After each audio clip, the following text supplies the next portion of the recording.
ಮನೆಯಲ್ಲೇ ಆರಾಮಾಗಿ ಈಸಿಯಾಗಿ ಮಾಡಿ ಮೈಸೂರು ಪಾಕ್ ಹೇಗೆ ಮಾಡೋದು ಅಂತ ನೋಡೋಣ ಬನ್ನಿ.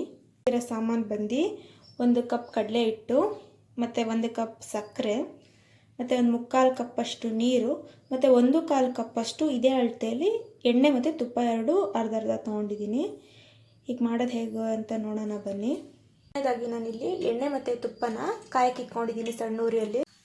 ಬಾಣಲಿಗೆ ನಾನು 1 ಕಪ್ಪಷ್ಟು ಸಕ್ಕರೆ ಹಾಕ್ತಾಯಿದ್ದೀನಿ ಮತ್ತು 1/4 ಕಪ್ ನೀರು ಅಂತ ತೊಗೊಂಡಿದ್ದೆ ಅದನ್ನು ಕೂಡ ಹಾಕ್ತಾಯಿದ್ದೀನಿ. ಈಗ ಇದನ್ನ ಚೆನ್ನಾಗಿ ಒಂದೆಡೆ ಪಾಕ ಮಾಡ್ಕೊಳ್ಳೋಣ. ನೀವು ಬೇಕಿದ್ರೆ 1 ಕಪ್ ಕಡಲೆ ಹಿಟ್ಟಿಗೆ 1/4 ಕಪ್ ಅಷ್ಟು ಬೇಕಾದರೂ ಸಕ್ಕರೆ ಹಾಕ್ಕೊಬೋದು. ನೀವು ಇನ್ ಕೇಸ್ ಸ್ವೀಟ್ ಜಾಸ್ತಿ ತಿಂತೀನಿ ಅನ್ನೋಂಗಿದ್ರೆ ಇದು ಕರೆಕ್ಟ್ ಮೆಜರ್ಮೆಂಟ್. ಕರೆಕ್ಟಾಗಿ ಇದು ಸಕ್ಕರೆ ಪಾಕ ಆಗೋಕ್ಕೆ 7 ರಿಂದ 8 ನಿಮಿಷ ಬೇಕಾಗುತ್ತೆ.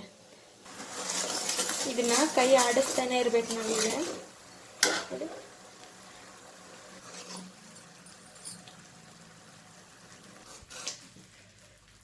ನೋಡಿ ಒಂದೆಳೆ ಪಾಕ ಬರ್ತಾ ಇದೆ. ಇನ್ನೂ 1-2 ಸೆಕೆಂಡ್ ಆಗಬೇಕಿದು. ನೋಡಿ ಈ ಥರ ಹಿಂಗೆ ಹಾಕ್ದಾಗ ಅದು ನಿಧಾನಕ್ಕೆ ಬೀಳಬೇಕು. ಈಗ ನಾವು ಕಡಲೆ ಹಿಟ್ಟನ್ನ ಚೂರೇ ಹಾಕಿ ಬೇಗ ಮಿಕ್ಸ್ ಮಾಡ್ಕೊಬೇಕು.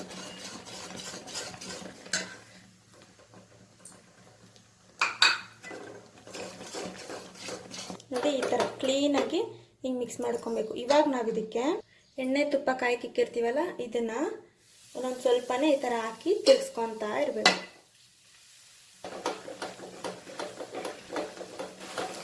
ಇದನ್ನು ಒಂದು 3 ಸತಿಗೆ ನಾವು ಹಾಕಿ ಖಾಲಿ ಮಾಡಿಬಿಡ್ಬೇಕು. ಎಣ್ಣೆ ತುಪ್ಪ ಏನು ಕಾಯಕ್ಕೆ ಇಟ್ಕೊಂಡಿರ್ತೀವಿ ನಾವು ಅದನ್ನು 3 ಸತಿಗೆ ಹಾಕಿ ಖಾಲಿ ಮಾಡಬೇಕು. ನೋಡಿ ಇವಾಗ ಎಣ್ಣೆ ಬಿಟ್ಕೊಳಕ್ಕೆ ಶುರು ಆಗಿದೆ. ಇದನ್ನು ತಟ್ಟೆಗೆ ಶಿಫ್ಟ್ ಮಾಡ್ಕೊತೀನಿ. ಕ್ಲೀನಾಗಿ ಇದನ್ನ ತಟ್ಟೆಗೆ ಹಾಕ್ಕೊಂಡು ಹೀಗೆ ಕ್ಲೀನಾಗಿ ಪ್ರೆಸ್ ಮಾಡ್ಕೊಬೇಕು.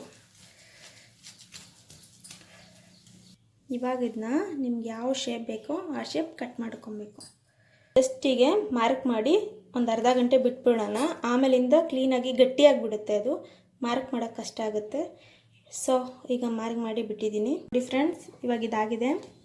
ನೋಡಿ ತುಂಬ ಸಾಫ್ಟಾಗಿ ಚೆನ್ನಾಗಿ ಬಂದಿದೆ ಟೆಕ್ಸ್ಚರು. ಹೇಗಿತ್ತು ಅಂತ ಮಾಡಿ ನೋಡಿ ಹೇಳಿ. Thank you for watching.